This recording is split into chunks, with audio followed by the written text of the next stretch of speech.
नमस्कार दोस्तों, मैं उस्मान एक बार फिर आपके साथ जुड़ चुका हूँ। हम पढ़ा रहे थे कारक में हमने 2 करवा दिया था। तीसरा आपका कर्ण कारक बचा था। आइए देखते हैं कर्ण कारक किसे कहते हैं। कर्ण कारक की परिभाषा अगर हम लिखें तो इसमें लिखा जा सकता है क्रिया को करने के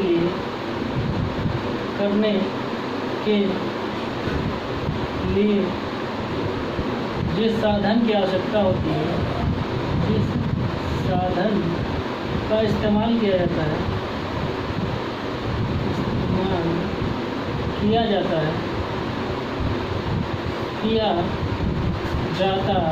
है उसे कर्ण कारक कहते हैं।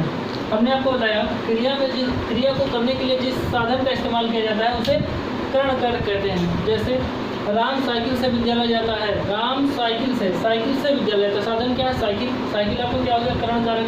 अगर फिर आपसे कह दिया जाए मैं कलम से पत्र लिखता हूँ, तो कलम क्या होगी? कलम साधन वही तो है, कलम, वो हो गया कर्ण कारक। देख लीजिए एग्जाम्पल में, राम चाकू से सेब काटता है। राम चाकू से सेब काटता है, तो कर्ण कारक क्या है? चाकू। कर्ण का मतलब कारण क्या? साधन जो इस्तेमाल किया जाए। हमने बताया क्रिया को करने के लिए जिस साधन का इस्तेमाल किया जाता है उसे कर्ण कारक कहते हैं। राम चाकू से सेब काटता है, इस्तेमाल साधन क्या है आपका? चाकू। अगला, गोविंद बस से लखनऊ जाता है।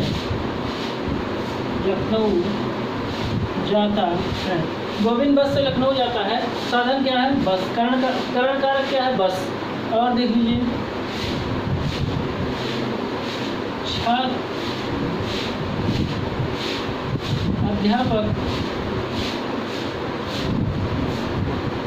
अध्यापक कलम से लिखते हैं।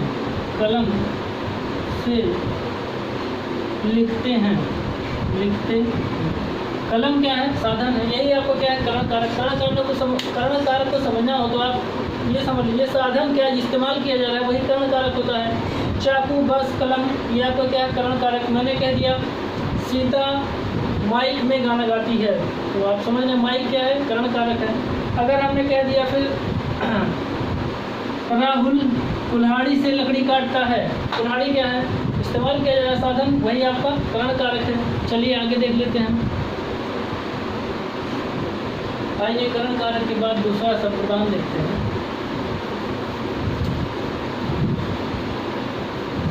अगली हेडिंग डाल दीजिए संप्रदान कारक।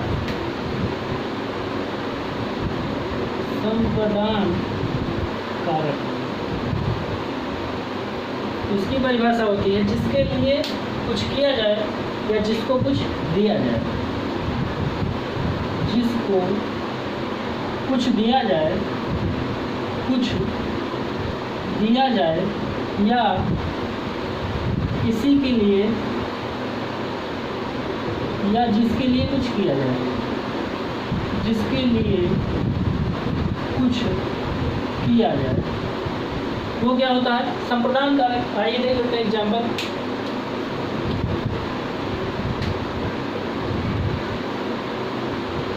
इसमें संप्रदान कारक में बस इतना ही याद रखना है, जिसके लिए कुछ किया जाए या जिसको कुछ दिया जाए।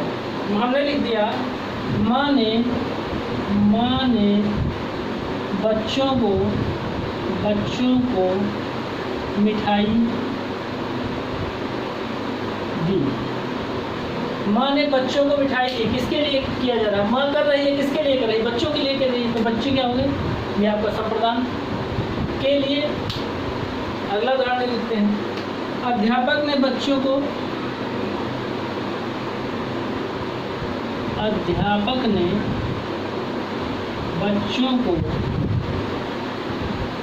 पाठ पढ़ाया। अध्यापक ने बच्चों को पाठ पढ़ाया, संप्रदान। बच्चों के लिए कुछ हो रहा है, यही होता है आपका संप्रदान कारक। अगला देख लेते हैं आप। ये बात आपके समझ में आ गई होगी, जिसके लिए कुछ किया जाए या जिसको कुछ दिया जाए। जैसे रमेश ने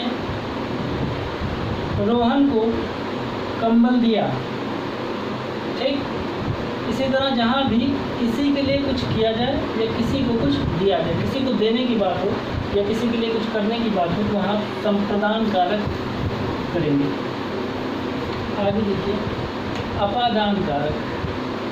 अपादान कारक, अपादान कारक, अपादान का मतलब अलग होना, जो फिर दोबारा उससे जाके ना जुड़े उसे अपादान कहते हैं, अपादान कारक कहते हैं। इसका मतलब होता है परिभाषा अलग होना, अलग होना, अलग होना। जैसे हमने लिख दिया हिमालय से गंगा निकलती है, हिमालय से गंगा निकलती है, गंगा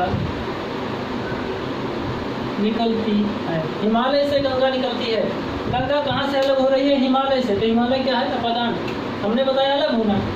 गंगा कहाँ से अलग हो रही है? हिमालय से। हिमालय आपका हो गया अपादान कारक। फिर देख लेते हैं, पेड़ से पत्ता गिरता है, से पत्ता गिरता है, पेड़ से पत्ता गिरता है, किससे अलग, किससे हो रहा है? पेड़ से पत्ता अलग हो रहा है, तो जुड़ेगा उसमें? नहीं जुड़ेगा, इसलिए पेड़ क्या हो गया? अपादान कारक हो गया। वह घर छोड़कर चली गई, वह घर छोड़कर चली गई। क्या, किससे अलग हुई? घर से अलग हुई। घर क्या हो गया? अपादान कारक। से अलग होना इसकी पहचान होती है। पेड़ आपका यहाँ क्या हो गया? पेड़ हो गया अपादान कारक। हिमालय क्या हो गया? अपादान कारक। आगे चलते हैं, अगर लिख दिया जाए रोहन दिल्ली से आज ही आया है, आज ही आया है। कहाँ से अलग हुआ? दिल्ली से अलग हुआ रोहन, आज ही आया है, मतलब दिल्ली क्या हो गया? अपादान कारक। चलिए आगे चलते हैं, अगला क्या है आपका? संबंध कारक। संबंध कारक, संबंध कारक। जहाँ संबंध बताया जाए, क्या कह सकते हैं? जहाँ संबंध बताया जाए,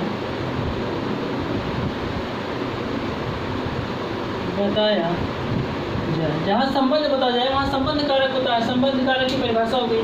इसमें एग्जाम्पल अगर देखना चाहें, वह मेरी पुस्तक है, वह मेरी पुस्तक है। संबंध मुझसे बताया जाएगा, वह मेरी पुस्तक है। ये क्या हुआ? मेरी क्या हुआ? मेरी पुस्तक, यानी कि संबंध मुझसे बताया जा रहा है, इसलिए आपको क्या हो गया? संबंध कारक। अगर लिख दिया जाए राम का घर, राम का घर, संबंध बताया, घर किसका है? राम का, इसलिए क्या हो गया? संबंध कारक हो गया। अगर यहाँ कर्तव्य भी लिखा जाए, मान लीजिए लिखा जाए प्रेमचंद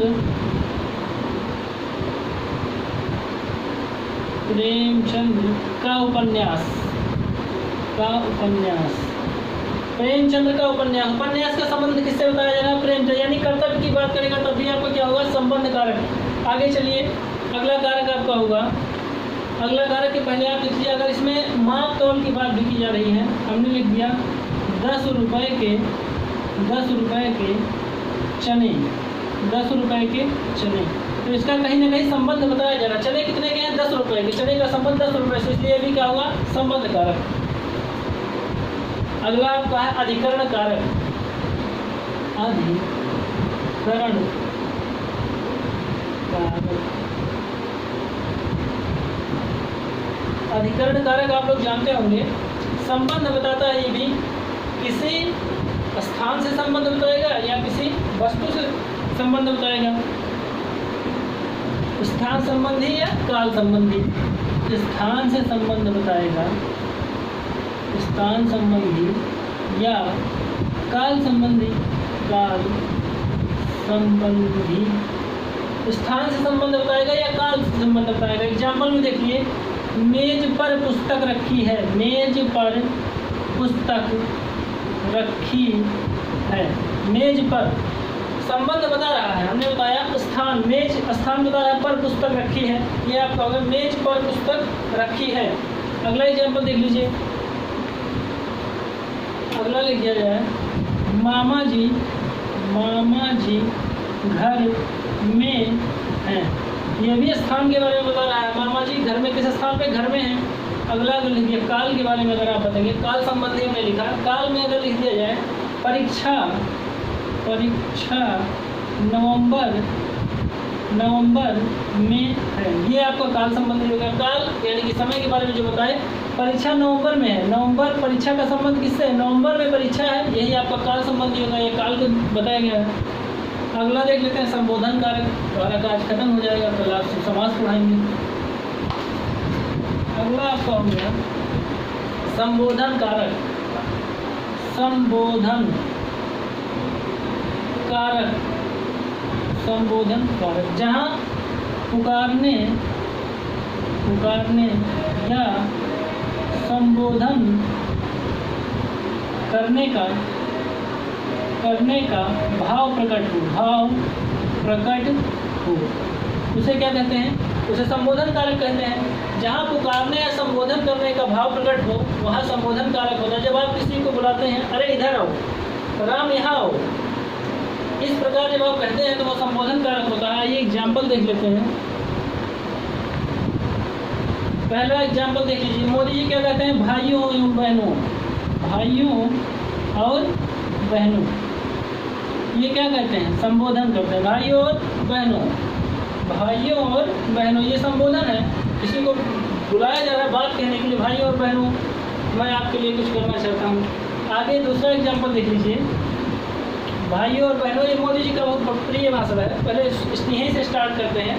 अगला होगा हे भगवान मेरी रक्षा करो। हे भगवान मेरी रक्षा करो। आप पुकार रहे हैं किसको? भगवान को। जब आप संकट में होते हैं तो भगवान को पुकारते हैं, हे भगवान मेरी रक्षा करो, यानी कि संबोधन करते हैं, उनको पुकारते हैं, हे भगवान मेरी रक्षा करो।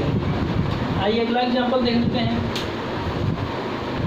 अगला लिख दिया जाए अरे राहुल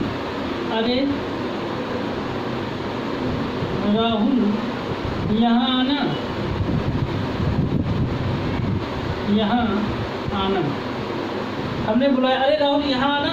हमने क्या किया? राहुल को बुलाया, यानी संबोधन किया। जब भी ऐसी बात आती है तो आप संबोधन कारक में रखिए। आपका कार्य खत्म होता है। कल आपको हम पढ़ाएंगे समास। फिर मिलेंगे अगले दिन। धन्यवाद।